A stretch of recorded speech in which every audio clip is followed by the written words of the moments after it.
Я дуже вам вдячна, що ви знайшли час прийти. Для глядачів сьогоднішній співрозмовник – це вже символ, якоюсь мірою людина, що має в Україні зараз ореол гуру в діалозі. Тренер Брін та Горан Лоянчіч – це люди, які внесли з 2014 року великий вклад до розвитку діалогового руху в Україні.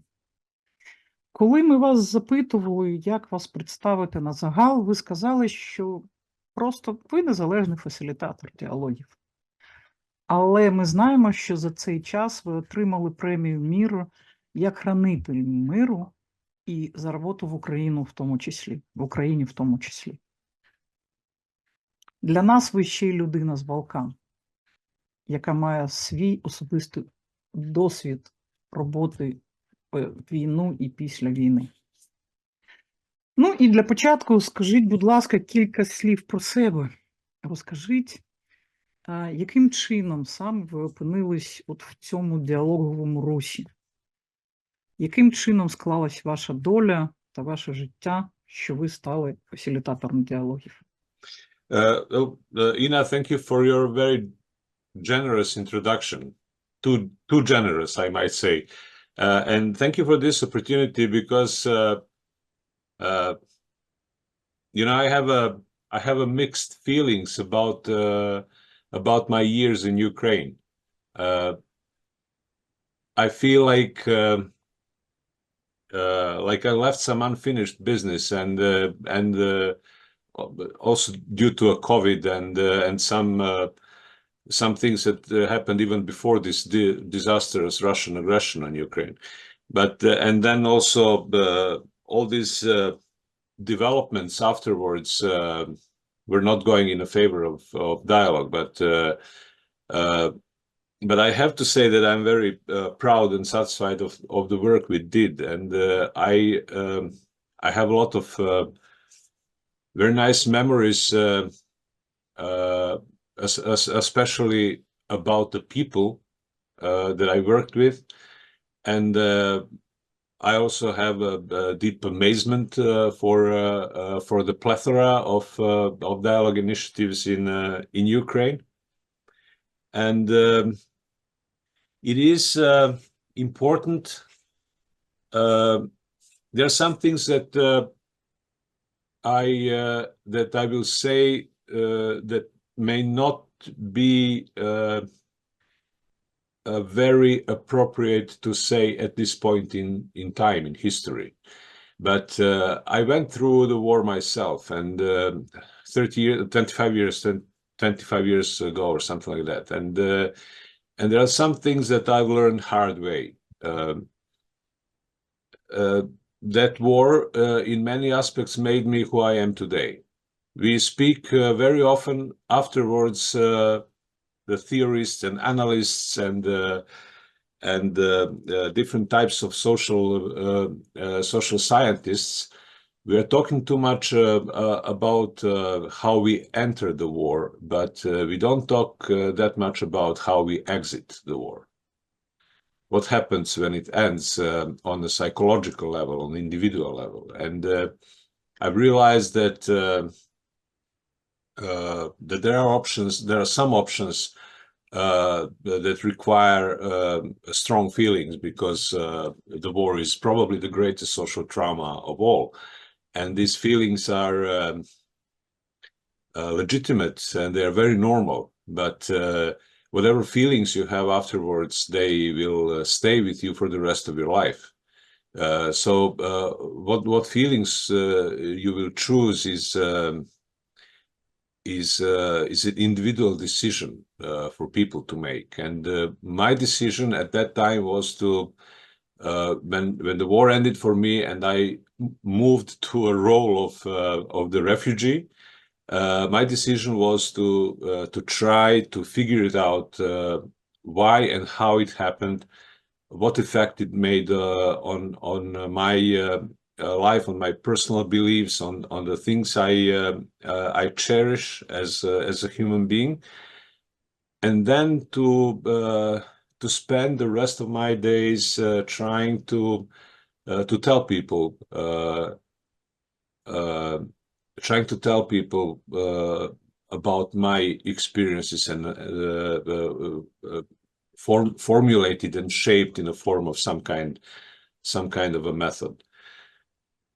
So this is where I came from. I didn't come from some research institute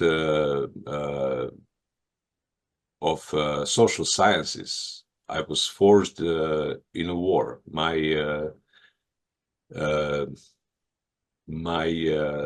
Whatever little knowledge I have is based on experience, on working with people, on talking to people, observing what is going on. And God knows that if you look around, the dialogue is everywhere. You just need to find it, to see it.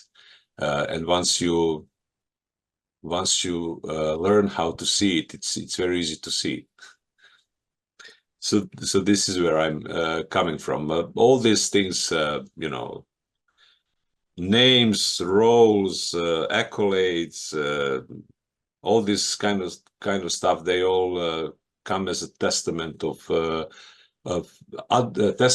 others of who you really are. But when I think about myself, I think only about my work. I think only about this dialogue component, about you know, sitting with people and talking and learning from them and trying to give them something mine.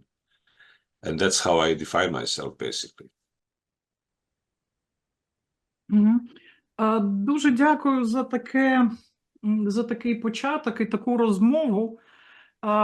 Я теж достатньо давно почала займатися миротворчістю, діалогом, хоча в більшості я є медіатором.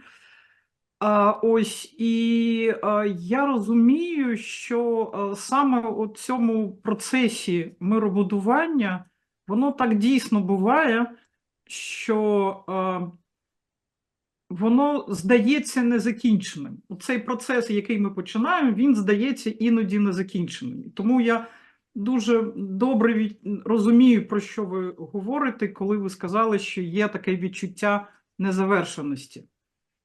Але воно, можу сказати, знаходячись всередині цих процесів після 24 лютого, що цей процес продовжується. Безумовно, в інших формах. Безумовно, деякі процеси зупинились. І зупинились таким болем. Але хотілося б, от зараз, говорячи з вами, хотілося б поговорити, перш за все, про те, яким чином, починаючи з 2014 року, яким чином ви долучились до тих процесів, які були в Україні, саме в Україні. Тому що в 2014 році, на мій погляд, теж почалась ця війна, яка зараз продовжується в інших формах. Але при цьому були можливості більшого спілкування, хоча рівень напруги був теж дуже великий. І я почала в 2014 році працювати в Одесі з діалогами, і я влітку 2014 року зустрілась з Миколаєм Борисовим, який був один із моїх вчителів з медіації, і почула тоді від нього, що він продовжує працювати в напряму медіації, але вже з соціальними конфліктами. І я довго його умовляла, щоб він приїхав на конференцію в грудні 2014 року, в таку першу міжнародну конференцію з діалогу і медіації, в якої виступали люди, які починали щось працювати з діалогами. І тоді ми всі почули про цю таку ініціативу «Донбаський діалог». І мені здається, що саме в 2014 році ми вперше почули про цей «Донбаський діалог», в якому, Горан, наскільки я знаю, ви допомагали Борисову в деякий час. І самого Борисова зараз немає. Дійсно, влітку він і в 2014 році він не дуже вірив в те, що в Україні ці діалоги, вони займуть якесь таке місце, да, серед різних соціальних інновацій. Він тоді в це ще не дуже вірив, але продовжував працювати з донбаським діалогом. І здається, що ця платформа, вона стала для багатьох людей в Україні таким майданчиком для відпрацювання діалогів. Скажіть, будь ласка, питання в мене таке. Розкажіть, будь ласка, про те, яким чином ви були залучені в цей процес, саме донбаський діалог. Яким чином ви працювали? Як ви це побачили? Як ви бачили цю трансформацію? Якщо можна, більш там детально про цю платформу. Okay, I can speak about Donbas dialogue from two different perspectives. The one is about the method itself, as I've seen it, my perception of the method.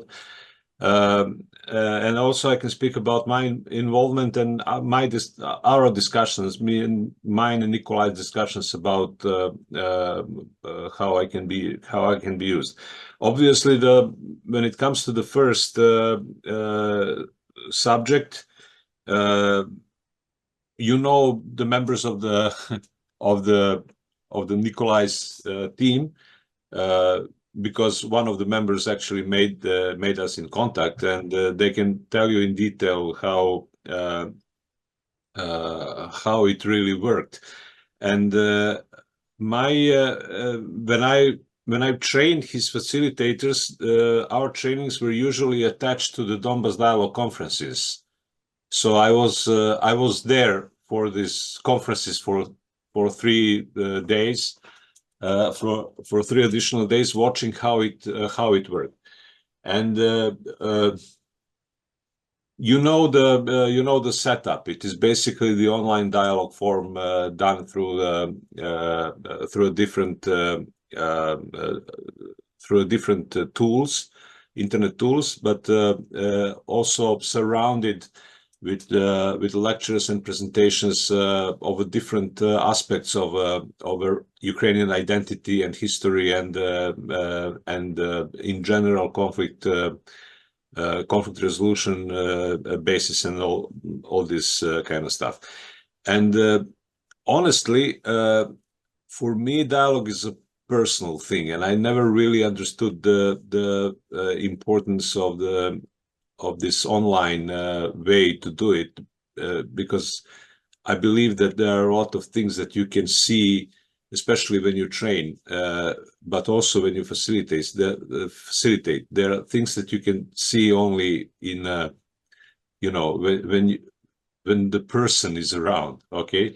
But to my amazement, it worked. Donbas dialogue really worked. And I'm talking now, leave alone these lectures. I mean, lectures are like lectures. You have, professionals who are educated in their field, and they give lectures, and that's it. But what was fascinating for me was this online dialogue that Nikolai's facilitators were facilitating. It was a special thing. I understand that Nikolai did it at first out of necessity, because his main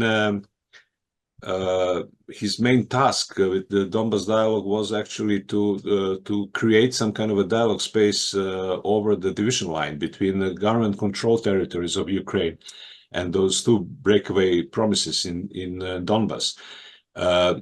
But it was his genius and the ability of his team to provide him with necessary tools, especially Valera's and his knowledge in this internet service protocols, that made Donbas dialogue its own right for this from a methodological point of view. It became independent method that worked, and it was fascinating to watch it, really, because of course these dialogues are individual mainly. It's very difficult to organize it through the groups. It was tete-a-tete dialogue. It was one participant on one side, one participant on the other side, and the facilitator. And I've seen a lot of Ukrainian facilitators doing it, and it was fast. They struggled. I have to, it's difficult. That I understand. But last time I was in Sviatogorsk. I saw Nikolai doing it. I saw Nikolai himself doing it because he did it to show to his participants how it is to be done. Nikolai, he did it. He didn't say it. He just did it. It was his mild and quiet way to prove the point, and it was really I understand that there are some security issues why it won't be shared in public, but I really would like to have a recording of this session to see how the real master in this field are actually doing this with a minimum intervention, but with the proper and timed intervention, and how he actually changed. In particular, one woman who was a participant, she came very strong, with very strong feelings. And the way he turned her into a constructive phase, it was just amazing. I mean, I was I don't know what to tell you about Nikolai. We had some great time, and I really at one side I'm so sad that he died. He gave life to many, not only directly as a parent, but also as a teacher.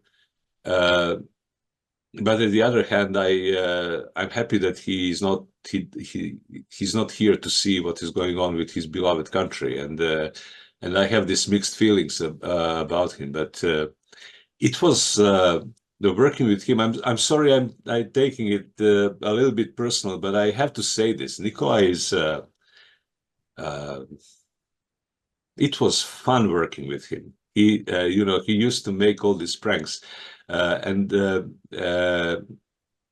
way he did it every time in order to improve the quality of the service. And I remember he would, we had this little game that we were playing. He would intervene in my training seminars without even telling me that he will do it. And then he would want to see how I will react to his little pranks. And I would always make a reaction so that I will send him a message. Okay, I know what you're doing, but we are going into this direction. And he always understood it. It was some kind of a chess game that we were playing, but a chess game that has a benefit for the participants. And to work with him was just a fascinating experience. He was such a great man, and if I had some fortune and luck in my life, it is that I met several great people, and Nikolai is certainly among them. So it did work with all these shortcomings and struggles for participants, but what was created out of necessity actually became independent method that can be used with the certain limits. Because what Nikolai understood is that online dialogue cannot be supplement for the offline dialogue. Those are two different things. It's not, it's either or. It's not okay. I'm not going to travel.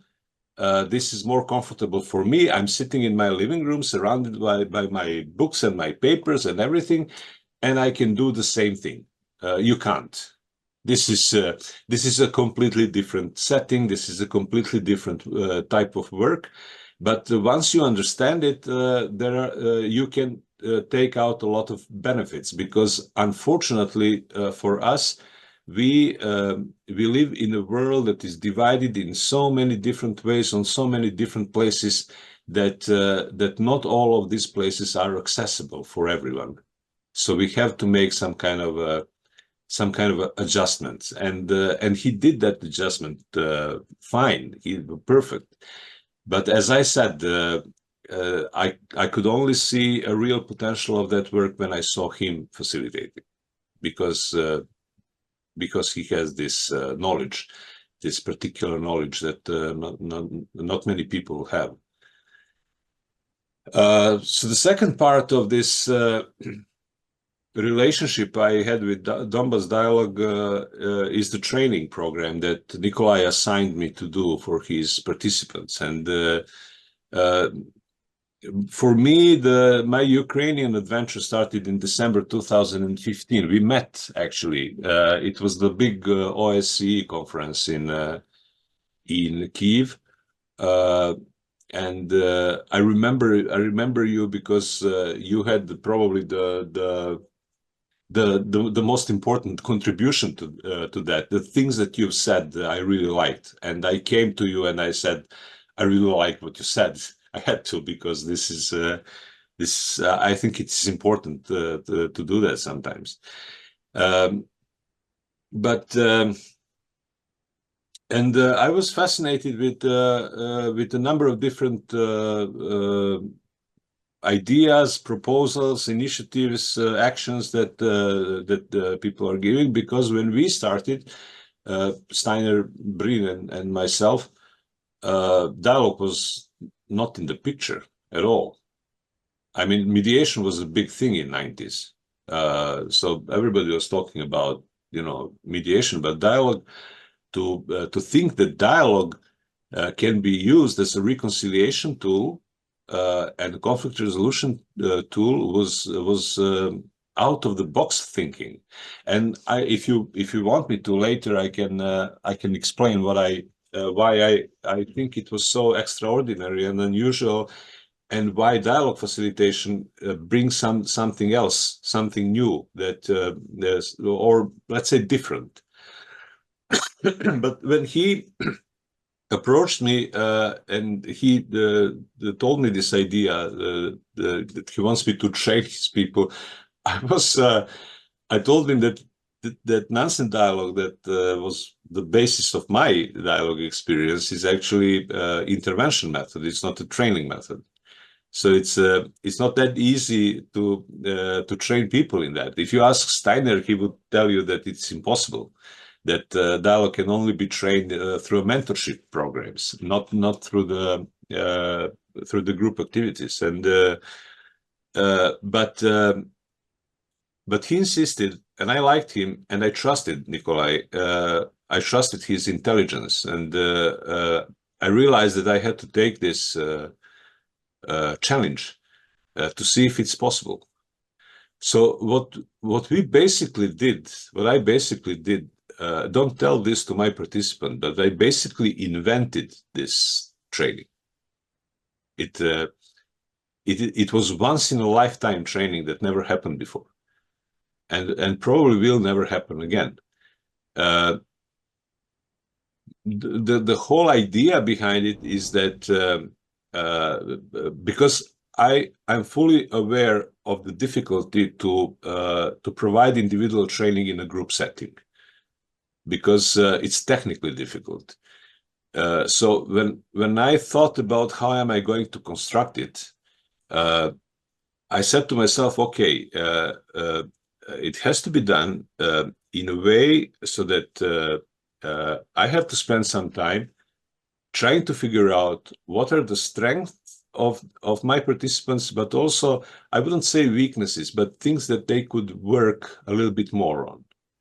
And then try to organize a setting where they can use their strength in order to address these challenges that they have. Of course, these challenges are different, because you know this probably better than I do, that there are not even two not even similar, let alone identical dialogue facilitators. It's impossible, because being a learning method, dialogue facilitation involves a lot of development, both personal and group development, and how you develop is based on your character, your experience, your intelligence, your abilities, and of course we all develop in a different ways. So my main task was to train these people so that they will not look like me, but they will look like themselves.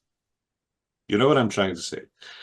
And so the first one, the first part was actually, I showed them the method and all these things, how it is done, what are the critical exercises, blah, blah, this kind of stuff. But then I used this to think about them, to try to figure out what they are missing and how they can improve their own personal development. And then I came back home. I put all these things in a paper, and then I've tried to create some completely new exercises that will address directly those issues. Like issues, for example, who are the difficult participants, or how do you work in your own environment, in your own cultural environment, which is the most difficult thing, or you know, how not to be detached from the work you're doing.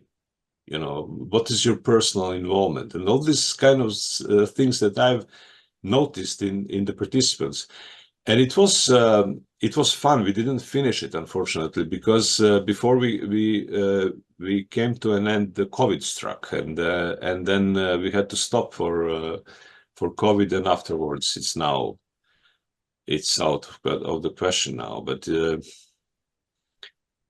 But it was just, I enjoyed it really, and these people and this atmosphere there, it was so powerful, and it was so beautiful, and I just cannot. I try not to think about what it is going through right now, because for me it was like a fairy tale place, and with this Sviatogorsk Lavra and these caves, and I use these caves to make some kind of I took my participants through these caves. We walked through the caves, and have you been there inside? Have you been inside the caves? була. And so you know the drill. You know the drill. була. You know, people holding these candles in their hands, and depending on the light of the person next to you, the person in front of you, and then you have the guy with the torch on the beginning, and you go through the dark, through uncomfortable places. You go up, and then when you come up, you come out in the sunshine on the big on the top of the mountain, and I used it as to give a picture of a dialogue seminar to participants. You know, I told them this is how it is going to look like for you. You're going to rely very much on the light of the people who's next to you, but on a person who knows where he's going, but you will overcome. But when you come at the top, this is the most dangerous place for you, because you would believe, when you're at the top, you would believe that you accomplished something great. But then you would realize that you have to go down and then do it all over again with another group. You know, so Дуже символічно це виглядає. Да. Я на це так не дивилась раніше. Дуже дякую за такі гарні, і я навіть не знаю, як це краще сказати, глибокі слова про цей процес, про Миколая. Я теж з вами згодна, що навіть, можливо, добре, що він не бачить, що зараз відбувається в країні, і що зараз відбувається саме з Донбасом. Але мені здається, що те, що тоді ми всі почали, і Донбаський діалог, і ми ті, хто були в цьому процесі чи працювали окремо, ми зараз теж продовжуємо працювати в Україні. І це теж важливо. Мені здається, що це були такі створився такий фундамент для того, щоб ми були більш стійкими, можливо. І це важливо і саме зараз, коли є така гаряча фаза війни, коли ми можемо вибудовувати діалоги всередині країни, і це дуже велика кількість завдань ми маємо зараз. І теж через деякий час, можливо, і потрібно буде, хоча мені здається, що і зараз вже важливо, говорити з тими, починати говорити з тими, чи продовжувати говорити з тими, хто є зараз за межею, за лінією фронту, з росіянами, з тими, хто на окупованих територіях знаходиться. Важливо вже і зараз починати і говорити про і підтримувати ці контакти, і це важливо вже робити зараз. Хоча я розумію, що багато людей навіть в спільноті поки що не готові до того, не готові до того, щоб спілкуватись з тими, хто зараз живе за лінією фронту. І це зрозуміло. І тут, мені здається, теж буде в якоїсь мірі потрібна і ваша допомога, мені здається. Але все ж таки повернемось, хотіли би повернутися, ви дуже багато питань підняли, і так відгукується ваш погляд на навчання за допомогою фасилітації і про індивідуальне нарощування власних компетенцій, можливостей у кожної людини. Ви сказали, що ви там це поклали на бумагу. Якщо у вас є який, було б дуже цікаво про це поговорити, якось обмінятись думками про це. Okay, first of all, we have designed a method that doesn't necessarily is connected only to one particular setting. So it is important to keep if something is not possible to do at this very moment, there are certain things that are possible to do. So it is important to keep the dialogue fire and try to improve your skills and try to improve your experience in every aspect where you can work without putting yourself in too big of a danger. Because when you the problem when you facilitate in your own environment, especially in these circumstances, there are two types of the problems. One problem is, of course, social type of the problems, which is the peer pressure, the pressure of your community. How can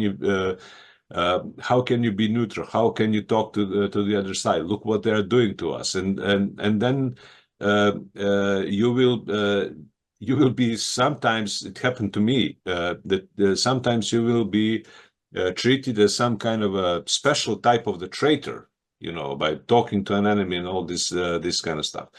And the second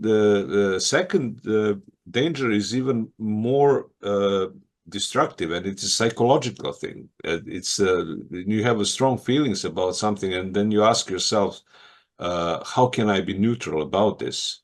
This is not right. This is not normal. I should, I should have a different standing. And so these are these two things that the dialogue facilitator needs to be protected from. That's why sometimes it's easier for the outsider to open the shop But those who are buying and selling has to be local facilitators. I think that the moment when Ukrainian facilitators are going to be able to do the things on their own in their own environment without foreigners, that would be it. That would be the sign that that the situation is going much better. Because I've seen a lot of Western facilitators in my time in the region, and they just for the same reason that you cannot have two similar dialogue facilitators, comes in my opinion, that you cannot make utterly successful dialogue facilitation unless it was done by the people who are fully enrooted into this particular culture, because they know things that they have experienced things that you possibly couldn't know. I'm amazed with the quantity of the dialogue initiatives in Ukraine, because as I told you, when we started, there was no dialogue everywhere. So we didn't even have books to rely upon. When I started to create the first method, I had to read Plato. I went back 25 centuries to try to figure out how dialogue can be used as a reconciliation and conflict resolution. We didn't have books. Now we have a lot of different activities, and we have a lot of people thinking and working on dialogue, which is great. And the dialogue should be, in that sense, open for every possible interpretation. But I am also a bit worried, because when something is too many things, it usually ends up being none of those things. And I would like to see, less but more focused. I mean, you've been there in December 2015. You've heard the same thing that I heard. And there were some crazy ideas about what the dialogue is. And as I said, I liked it, but not all of them are functional. But there is one thing that I want to say. Maybe I shouldn't, but I always say what I think, whether people, like it or not. If there is a heavy rain outside on my window, and you ask me if the sun is shining, my instinct would be to say no. But I would be wrong, because sun is shining all the time. It is just that at this particular moment, it is not shining for me. And the reason why it is not shining for me is because I am under the shadow of the clouds. Okay. But so the sun stays, clouds come and go. As long as you understand that this shadow that you are sitting or standing under is not your own shadow, but it is the shadow of the clouds, you're okay. You will wait, and the sun will come back to you. But the moment you believe that it is your shadow, that it is a shadow of your heart and a shadow of your brain, the sun will never come again. Because it will not be at all important whether it was shining or not, because it would be then your shadow. We know that war ends. Every war ends. And I don't understand this part of a human dynamics. I don't understand how it is even possible to start them, but we know that they start, and we know that they end. What are we going to do after they end is the decision that we can make, and that decision is partly connected to this shadow that I was talking about. I said at the beginning, the war takes everything from a person, everything, except that one thing, that choice how you are going to exit one, with what kind of feelings. Do you exit it with hatred, resentment, frustration, or you exit it with your head held high, with some new knowledge that you want to use in order to help other people in the future?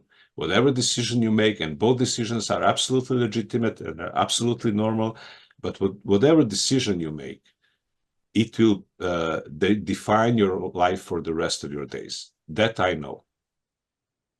That I know. After 25 years, I think I have enough years behind to say that it is true. So so that would be my very long response to your question. Do what is possible. Do this initiative to make it easy for some people that you can. There are a lot of underlying issues that needs dialogue.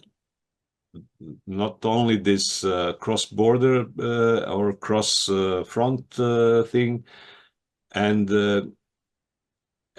we should use this in order to in order to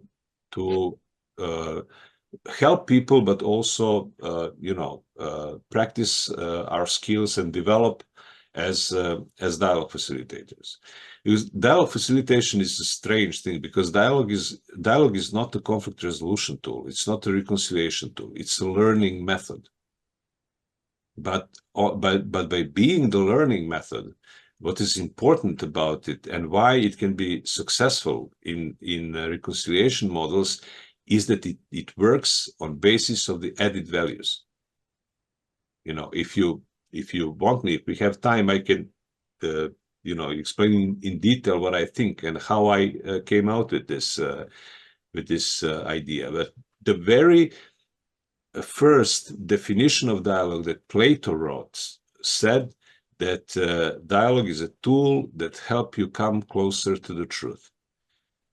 What that simple definition implies, if we disregard the Plato's ontology, there is a reason why he wrote that, but let's just forget it and concentrate on the wording.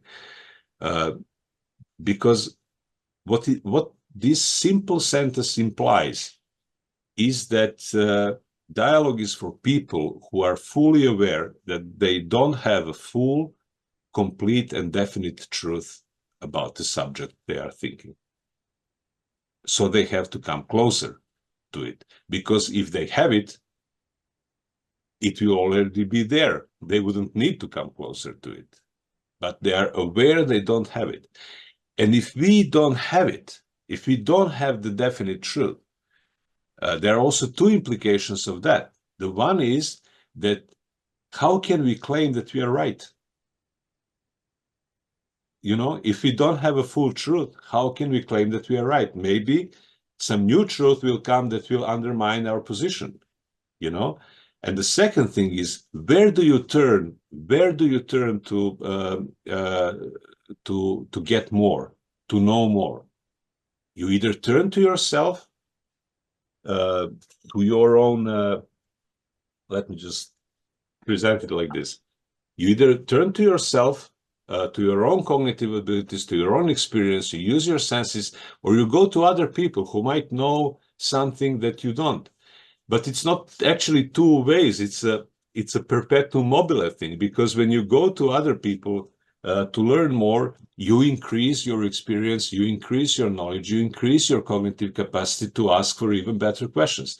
And if we both do that at the same time, you and me, through our discussion, we can both grow up and increase our understanding. And through a better understanding, we can get to the better point.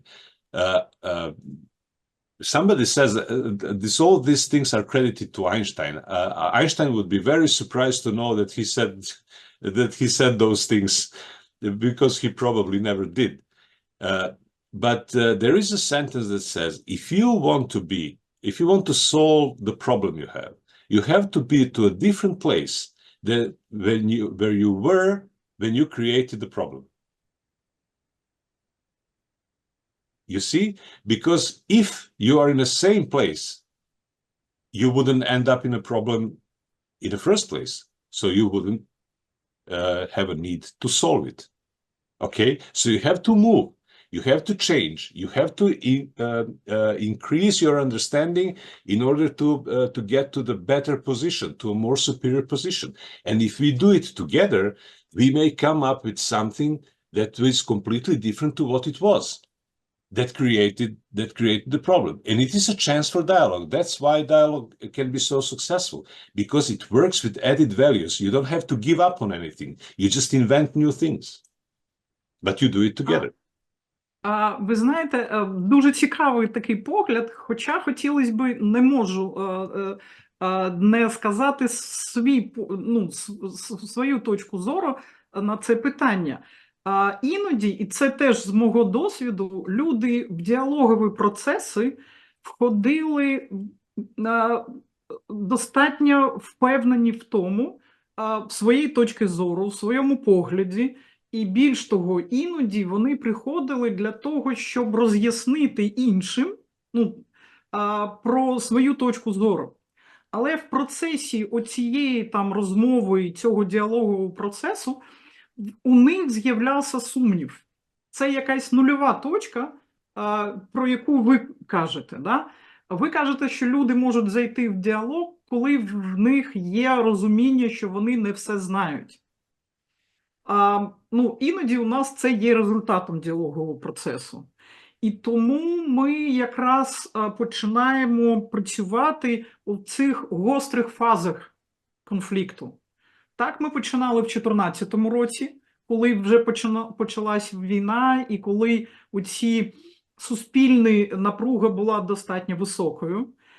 І я зараз теж працюю в одному діалоговому процесі, де є і росіяни, і люди, які живуть на Донбасі, те, що називалося ОРДЛО. Да?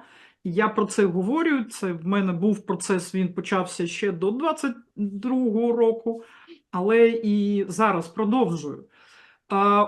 І тому мені здається, що це може бути і трохи раніше і з іншими підходами. Це мій досвід. І ще, що хотіла би сказати, теж коментар до ваших слів. Дякую за те, що ви так глибоко підіймаєте ці питання. Це важливо і дає таку страву, піщу для ума. Щодо питання нейтральності. Дійсно, я розумію, наскільки важко нам було в 22-му році переробити і перерефлексувати, зробити таку ревізію нашої позиції як діалоговіка чи медіатора. Да? Тому що ця війна з 22-го року, вона зробила виклик. У нас з'явились ті почуття, до яких ми не звикли. І вони дійсно давали цей виклик для нас, як для людей, з миротворчою, миробудівницькою позицією. Да? Але мені здалось, і я на цьому зараз в нашій спільноті про це говорю, що оце питання нейтральності, це скоріш, що ми не є нейтральними, але у нас інша позиція в цих розломах, в цих конфліктах. Вона є третьою позицією, вона є діалоговою позицією. Вона проміж оціми двома крайностями може полягати. Да? І тому ми є активною навіть стороною. Да? Ми злучаємо людей, ми там вовлікаємо їх в ті процеси, які нам здають, і вони є там перспективними, важливими, починати розмовляти. Да? Тому це таке не досить, взагалі це не нейтральність, мені здається. вона може бути, можливо, равноудаленной по отношению к другим. Ось, і з цими, коли ми зараз працюємо з конфліктами ідентичності, коли ми зараз працюємо з конфліктами соціальними, ми це більше починаємо розуміти. Да? А все ж таки в мене є питання. Скажіть, будь ласка, як ви, повертаючись до донбаського діалогу, як ви відчували, ви почали працювати з 15-го, до 19-го, до 20-го року, яким чином ви відчували динаміку серед тих людей, там, молодих, нових фасилітаторів, тому що, мені здається, в більшості це були нові люди для фасилітації, да? Яким чином ви відчували цю динаміку розвитку? Як люди, в чому вони розвивались? Чи бачили ви це? Яким чином? Що це був за процес? І якими вони, вийшли? You opened, so many interesting questions. And before I go to these participants, I will just make two short comments about the effect of a dialogue work in the circumstances like they are now in Ukraine, and also about the neutrality and what neutrality stands for. First of all, we have to understand that dialogue is not a magic tool. It doesn't solve everything. We decided to use dialogue because it works in a specific area of human engagement, which is the useful and productive communication. We believe that if you share, if you communicate in a better way, it is a good source to erase the divisions in public. So if you ask me, I remember when the war in Kosovo started, we have been already present for like a year and a half or so. And Steiner's younger daughter was very young at that time. She was a kid. And she, when the war started, they were watching it on television. And she turned to Steiner and she said, "Dad, are you what we are calling a loser?" This is how the kid saw it. And it was haunting Steiner for years. This sentence, because he felt like he betrayed these people. But we have to be aware of the forces we have and what kind of forces we are fighting against. That's why I said I have a mixed feelings about about my work in Ukraine. I felt that I gave my best, and that is what makes me sleep at night. I did what I could, but of course it was not enough because I'm a one man and I can only do these things. But well, the point is, it's not that important. The point is that you do your best, and that's it. Whatever comes out of it, that sometimes it's beyond your control, because there are other powerful players in the field, and some of them are far more powerful than we are. So. It's just, we're not in a position to make all the necessary changes in the world in a short period of time. When it comes to neutrality, I called it once a mandatory illusion. It's the active, intelligent person cannot be neutral at all. It is impossible. But it can actually understand, and this is what neutrality is. Neutrality is the ability to recognize, understand, and contain your bias. Okay, because you are not neutral, but you understand why some things are making certain impact on you. If you understand why it is happening, then you can take it out from the dialogue traffic, because you know that it is yours. It's not it's not coming from the. Of course, you will hear things that you don't want to hear.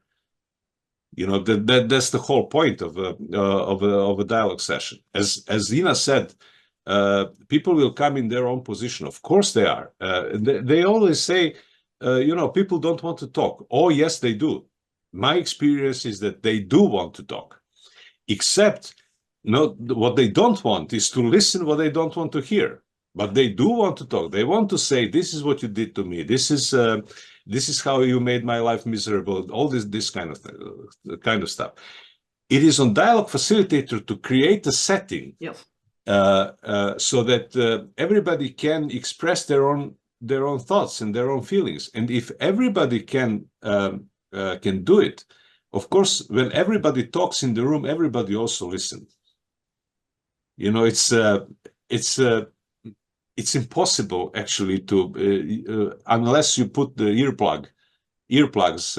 It is impossible not to listen. So if you create a proper setting so that everybody can express freely, and you organize it in a way, there are techniques to do it, there are exercises, and you know that.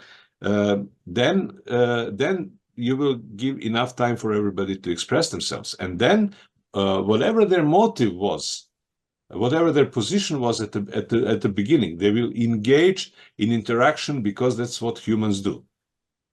That's what humans do, and they want to do it. But when it comes to oh, they were good. This young Ukrainian, some of them not that young, they were really very good. Some of them are probably better facilitators than I am. But it's going to be difficult for them for some time. And I've read some of the things that some of them wrote on Facebook after February 2022 that didn't really sound like dialogue very much, but I understand that it is you know, sometimes it's difficult to contain. You have a very strong emotion, you have a very strong sense of justice, you have a very strong sense of what is right or wrong, and sometimes you can forget that that as a dialogue facilitator you need to be what there is a Persian poet for 13th century. It's called Rumi. It was called Rumi. He wrote once, there is a garden beyond the right and wrong. I will meet you there. This is the place for dialogue facilitators, that garden. And it is difficult sometimes. It is especially difficult in difficult times, but it has to be done. We speak for all these peoples who are hurt, and we speak for all of them. You may call that neutrality if you like, but that's what it is. А скажіть, будь ласка, все ж таки, окрім Донбаського діалогу, з ким ви ще в Україні працювали з 2014 року? Ну, з якими, можливо, що ви робили? От навчали Донбаський діалог, там приймали участь. З ким ви ще працювали, і, можливо, це ще для чого? Щоб, можливо, не знаю, чи можливо порівняти оці процеси розвитку діалогового процесу в Україні і на Балканах, ну, наприклад? Well, obviously you can compare everything, but I don't think that it is a useful comparison. Yes and no. That is my answer. When it comes to Ukrainian, yes, I work with several different organizations. I worked with Inženjeri porozumenia, Karl and Elena, and I worked with Dermot Hamilton and his team, and I worked with PCI, and I worked for UNDP. I don't know, but I worked for several different groups of people. But for me, I didn't even really investigate too much their organizational dialogue efforts, because for me, dialogue is about people. It's about people I met. My cat, this is the tail of my cat. Because Gasha, say hello. Say hello. Wow, nice. Okay. But you're not needed. Да, звично. And those and the people I worked with, they really were so motivated, and they really wanted to make it best. That it is for me. I will always refrain from making any kind of comments about their efficiency, because in my book they. I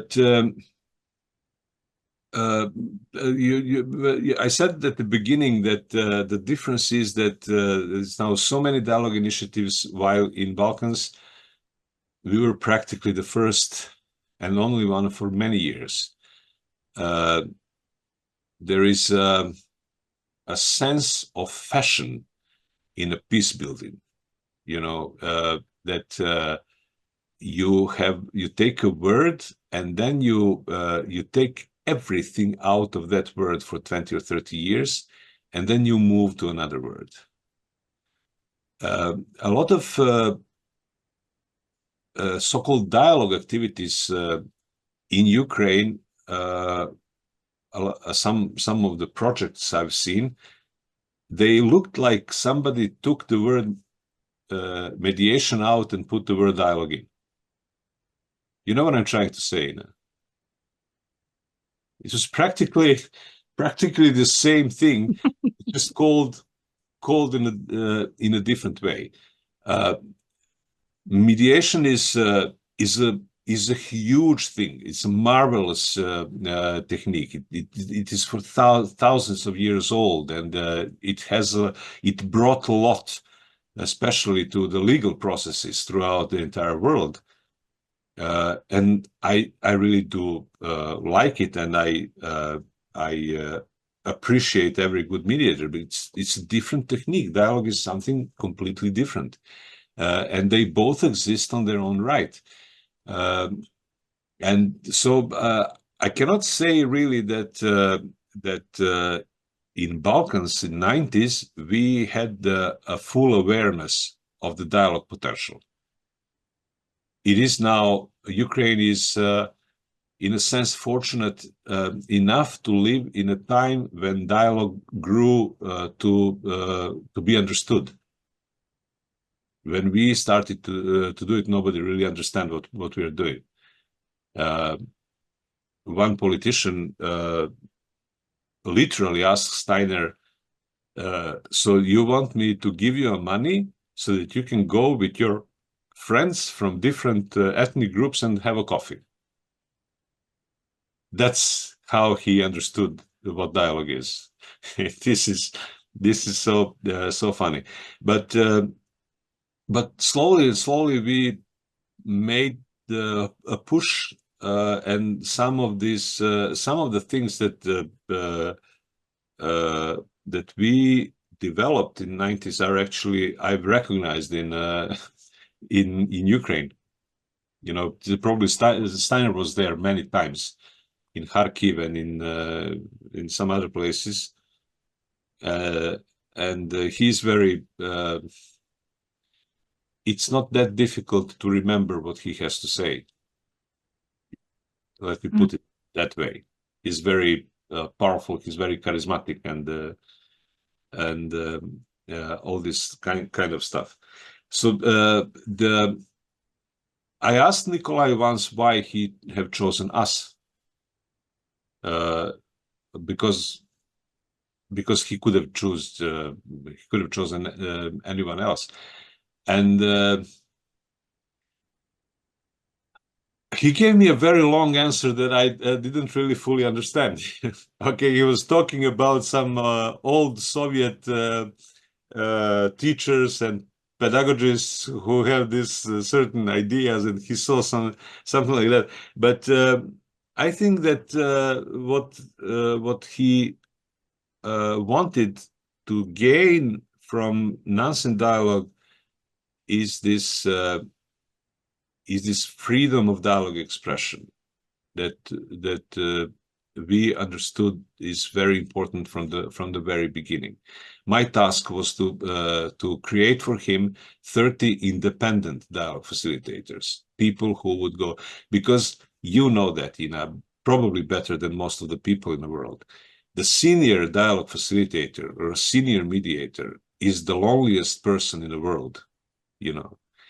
And when you sometimes when you stand in front of the difficult group and you look behind you and there is nothing else but a brick wall, you know, there's no one else. It is you are the last instance, you are the last station, and you know that if the train goes through you, it will crash. So you have to stop it there. There's no one else, you know. So that's why I insist with my trainees, with my people, on this character development. I can give you some examples. I will, but okay, but I will not give you names. Okay, you have to understand this. But this is one perfect example, and I'm talking about the guy who is very famous in dialogue facilitation in Ukraine these days, and he's just marvelous. He's a nice kid, and he's a marvelous person, and he's a very good, excellent facilitator. But so I gave them some kind of, I'm sorry, I'm going to take some 5 minutes from you with this story. I gave them some exercise, and I divided them into small teams, and I asked them to create and perform a dialogue exercise.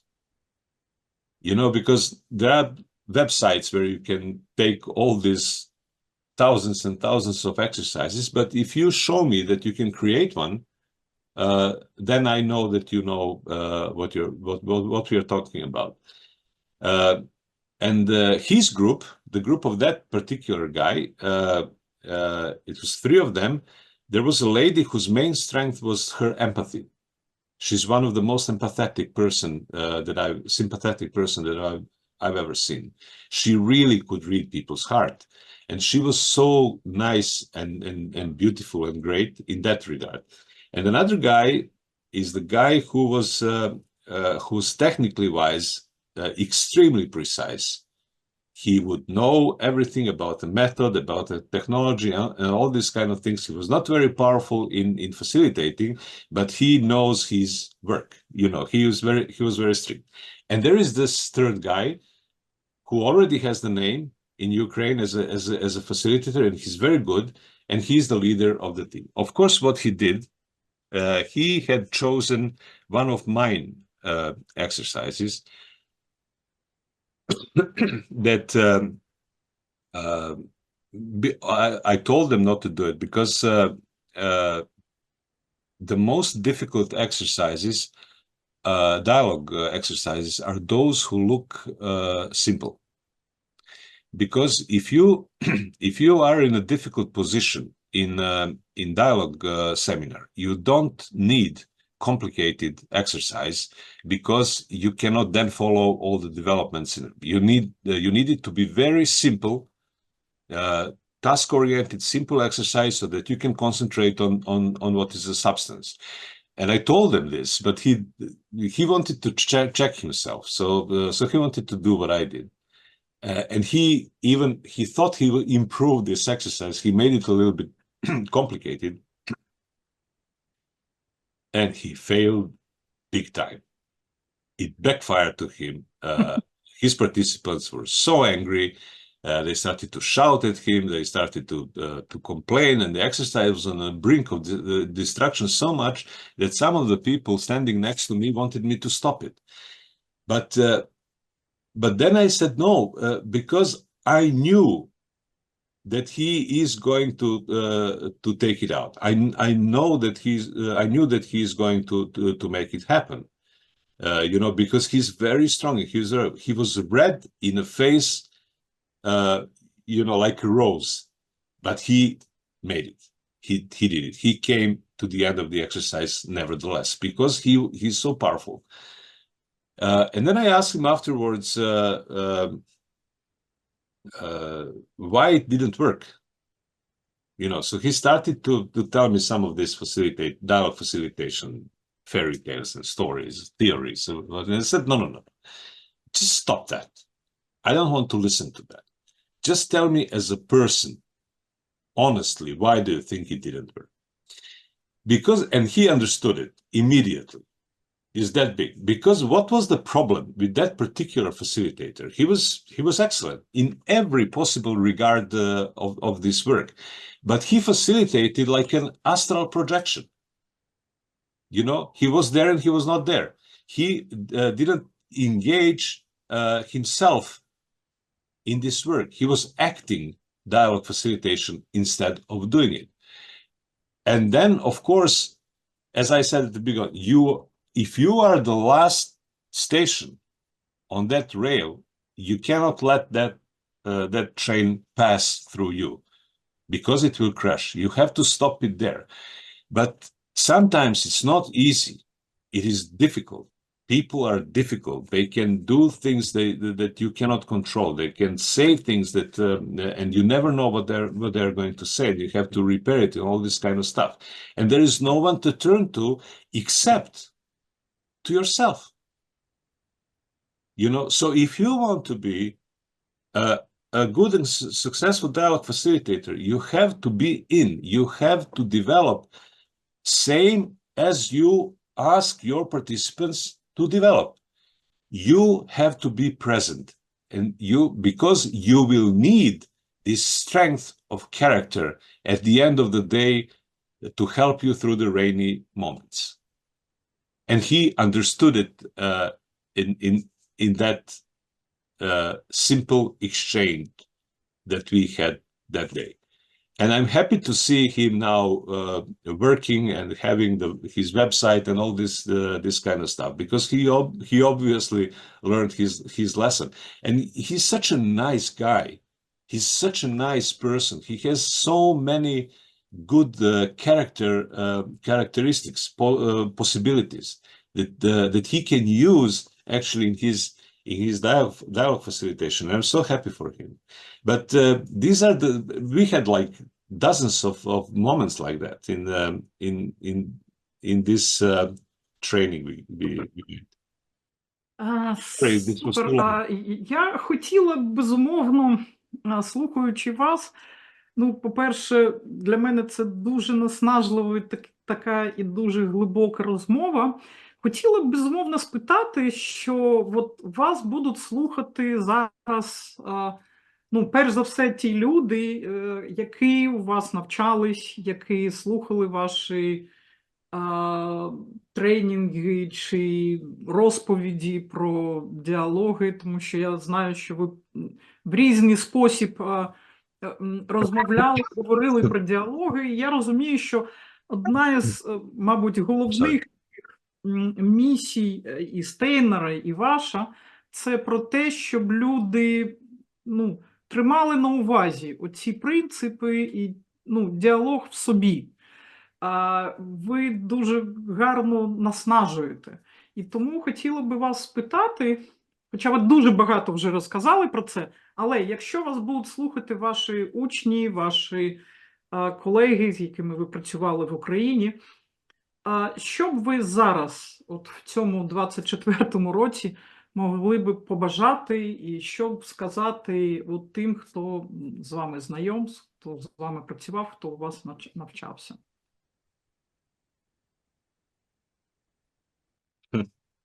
Yeah, that's okay. You caught me on this one.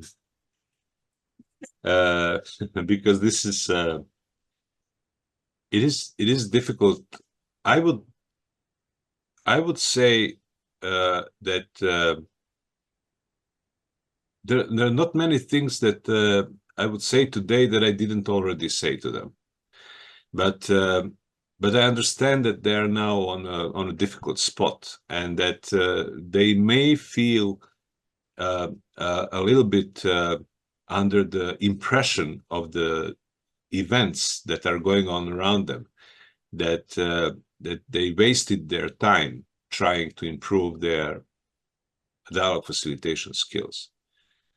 But if that's the case with any of them, I would encourage them to think again and to try to understand that what they contributed, those days we spent together, was very great. It changed my life considerably. It should change theirs as well. And that everything they learned and they've shared, they can use today, and they can certainly use tomorrow. Because as my favorite philosopher Scarlett O'Hara said with the Gone with the Wind, tomorrow is another day. Tomorrow is another day. And they have to keep their strength, and in particular to trust to themselves, and trust even more to the people that they're working with.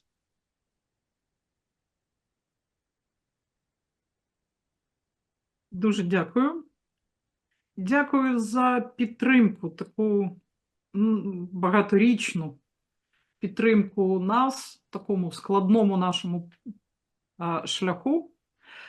Ось, і я чомусь сподіваюсь, що ми ще можемо зустрітись в Україні і поговорити про ці складні, але дуже важливі теми, яким чином побудовувати діалог, яким чином людей можна залучати до нього, і щоб кожен із нас міг робити, як ви влучно сказали, робити те, що маєш робити, і створювати оцей простір людяності.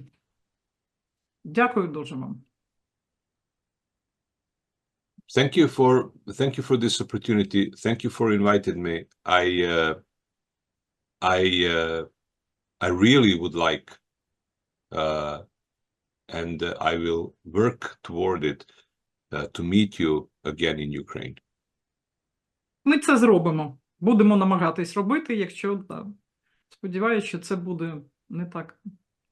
Багато часу пройде. Дякую дуже. Okay, I'll trust your judgment. Thank you.